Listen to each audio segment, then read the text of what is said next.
Reports about Boko Haram activities and attacks in some northern states have put the Nigerian security agencies on high alert for some time now.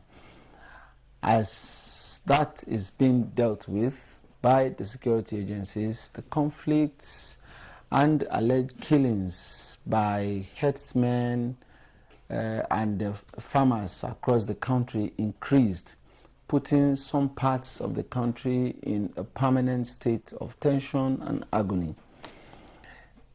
International observers of these clashes have described the situation as man's inhumanity to man, calling on the Nigerian government to do something fast to stop the killings. How can these wanton killings be checked? And how is government reacting to the situation? These are some of the questions we shall be looking for answers to on the program Nigeria Today. I am Shegun Ojelade.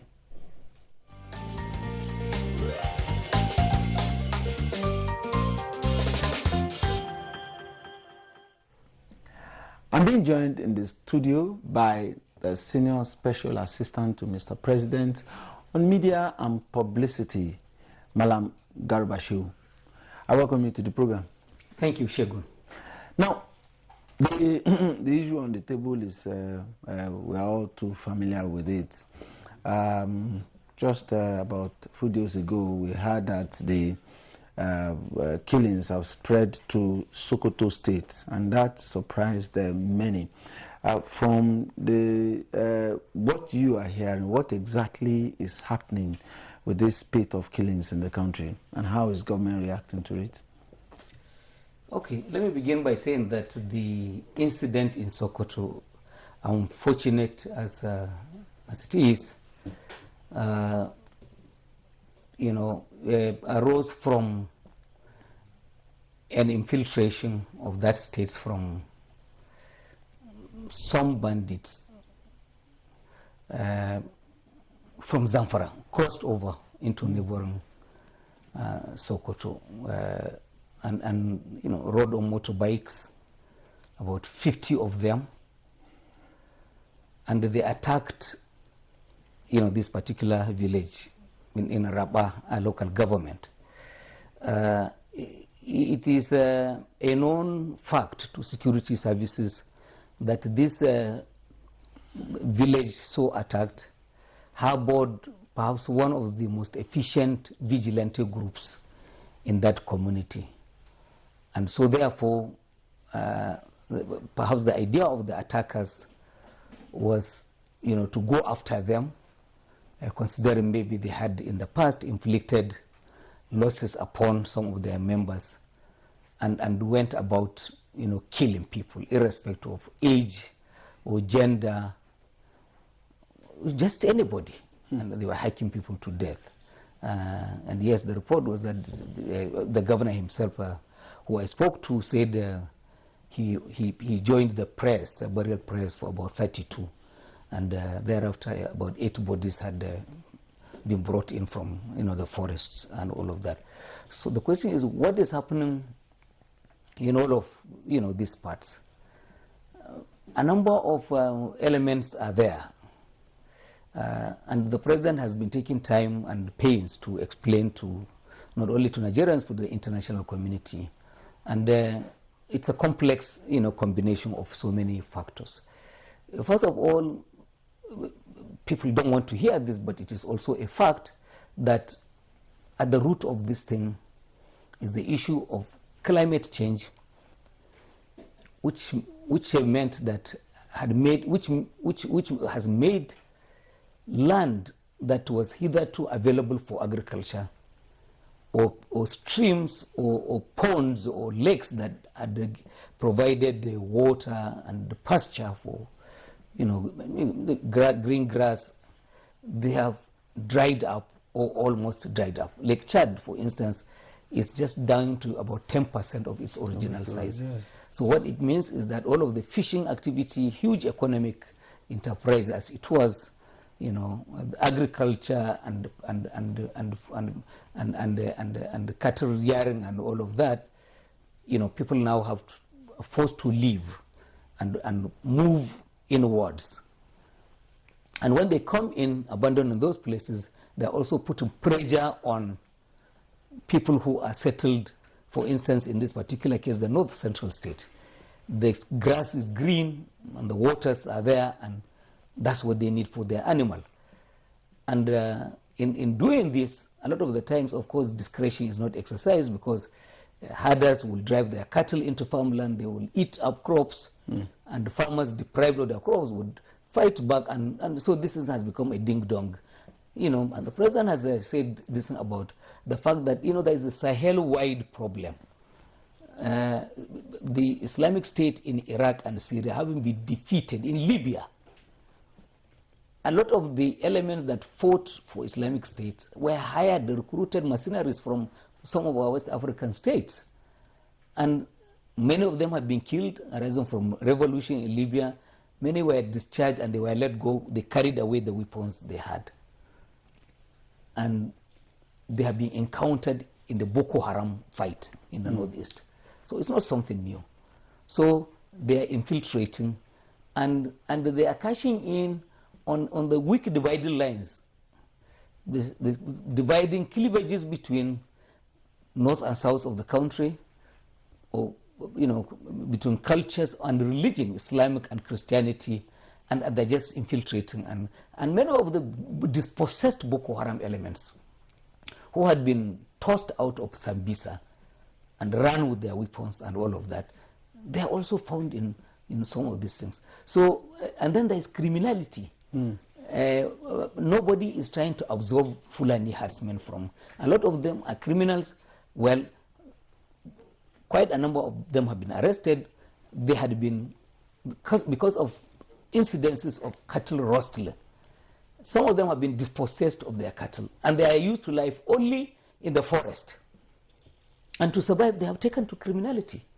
They buy or hire guns, and then they kidnap people, and then they shoot to kill, and all of these things. So all of these things has formed a very combustible combination of criminals who have no value, place no value on life of human beings, and they just kill. And the case of Zamfara, when people try to give interpretations such as land seizure or religion and all of that, in Zamfara it's like it's a Muslim on Muslim violence. So it's a very complex situation, and Nigerians need to understand. Okay, thank you for that very elaborate explanation of the root causes of some of this violence that we're experiencing in the country at the moment. But what are the strategies? Because if a crisis has lingered for this long, maybe there is need for a change of strategy, both military, government, relations, and the rest. What is the fresh thinking now that that government is considering?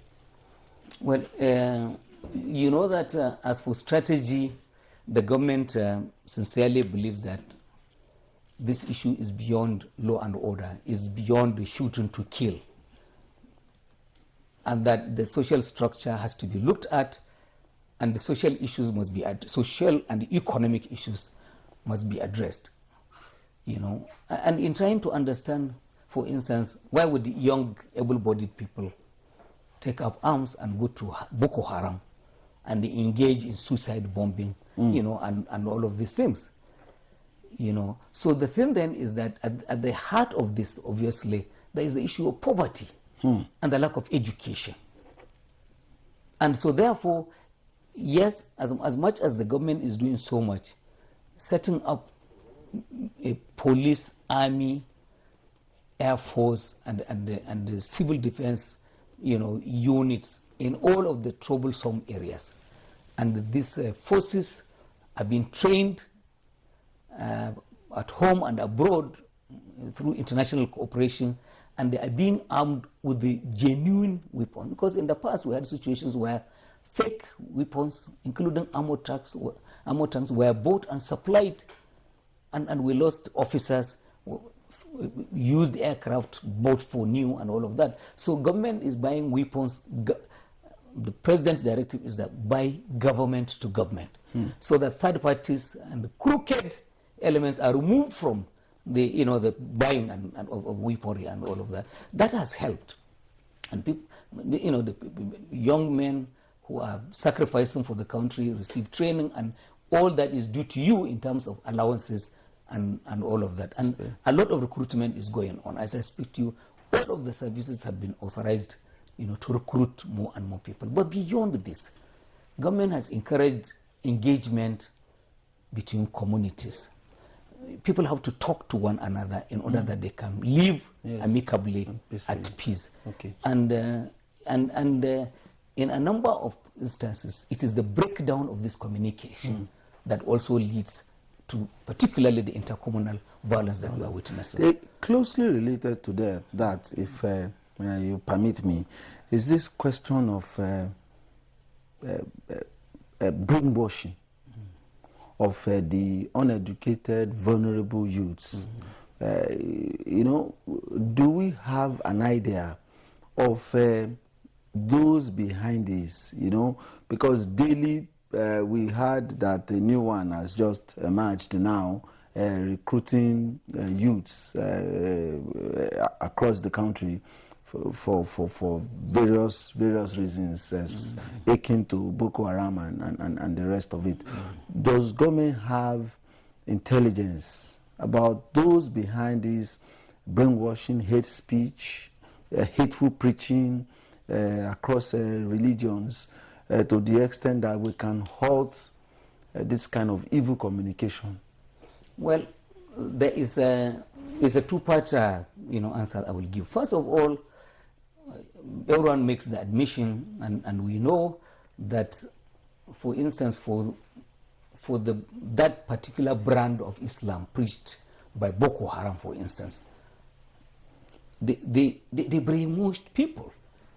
And so therefore, when all of these young people are let go, so from detention centers and through the court system, as is currently going on, they are just not thrown back into the society, but they are de-radicalized. And again, we are leaning on experiences globally, with countries that have gone through all of this, some of these processes, and so therefore there is a de-radicalization, and they are being given fresh new perspectives of Islam, their own religion, which is away from the distortions that we have seen. Okay. But you made the important point also about sponsorship of and again, it has gone beyond the realm of speculation. It is a fact that has been established that there are politicians who are so callous and wicked that are cashing in on this thing. Arrests have been made. Arrests have been made in Taraba, in Benue State. People are going to court. The thing is that people are not paying attention because probably they are looking for big names. Because that's what people say, that who have been arrested, killings here and there. We have not had arrest, we have not had prosecution, The thing about the process involved is that for the president and all of the agencies under him, the Constitution is clear about what he can do. Police or EFCC, they can investigate, they can arrest, they can charge to court. Beyond that, it's no longer in his own domain. Okay. It's in the domain of the justice judiciary, and happily enough, the justice system is reforming itself now as we speak under the new leadership, and it is clear that they are thinking in tandem with the government at the center, that we face national problems that need to be, especially on matters of corruption and all of these elements. However, if people will pay attention and listen to the news and read the press, there are ongoing trials, as I speak to you now, on politically exposed persons. Okay. In particularly Benue State, where the names have been published, and the offices they held, whether they are guilty or not is for courts to establish. Decide. Okay. But the fact of the matter is, and the thing that happened lately in Plateau, it's when the president visited on a sympathy visit, he was addressed by the leaders of the state, and they said arrests have been made, and from the confessions of those who have arrested, they are already informing us of who and who sent them to do those killings. Okay. So therefore, it's a sponsored thing in a way. Okay. And so therefore, the investigation must be complete, and then the judicial system takes off from there. Okay. Madam Garba, we'll take a pause now. Okay. We'll just take a short break. The discussion will continue. We have other aspects of the issue that we need to look at. The Nigerian Television Authority News 24 channel, your dependable all-round news station, offering you world-class news programs, documentaries, spotlights, promos, and information highlights. Take advantage of our network reach and advertise your interest, goods and services with us. NTA News 24, first among equals with digital broadcasting. You can reach us on Channel 21 Terrestrial TV and Channel 101 on the StarTimes platform. For more inquiries, please call Coretta 0803 618 9986 or Henry on 0803 379 0884. Join us today.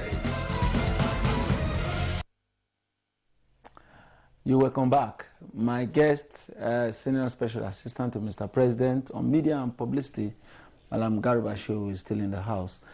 Now, I'm sure that you too must have heard, or you must have read in the media or even in social media, that not many Nigerians believe that government is taking this issue of killing very seriously. There have even been some very malicious thoughts that maybe it's because Mr. President is from a particular part of the country, that's why he's condoning it.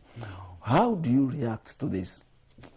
Well, again, as the President himself has explained, look, government has key objectives in terms of policy and administration, fighting corruption,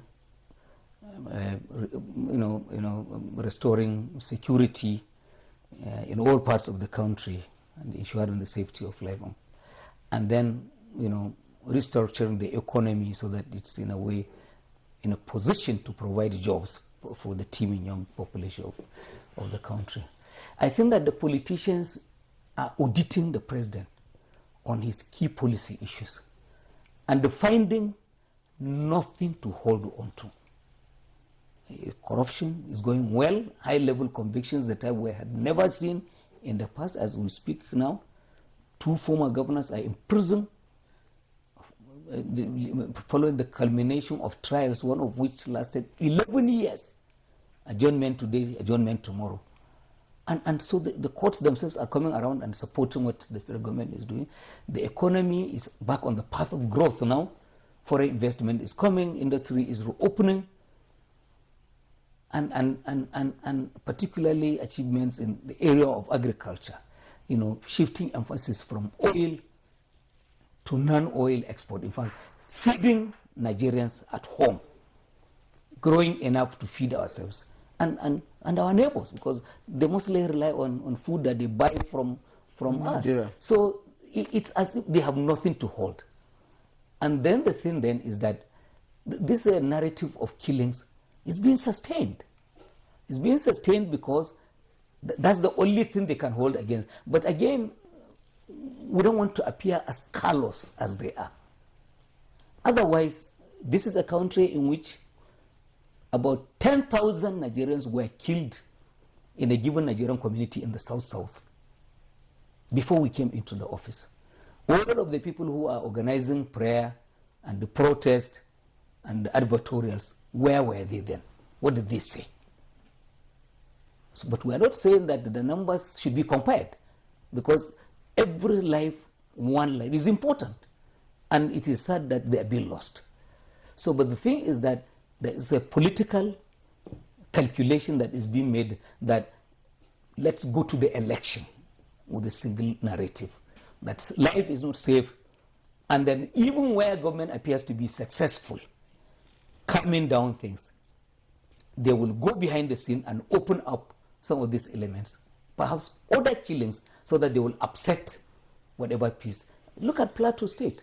Plateau State proudly celebrated 3 years of peace. recently. And then after that, what happened? What followed? All of a sudden, communities that Fulani and Birom, they were the first in Plateau State to sit down to reach accord intercommunal, to write a document on how to treat each other fairly and to live in peace. And the government took the document and said, this is so nice.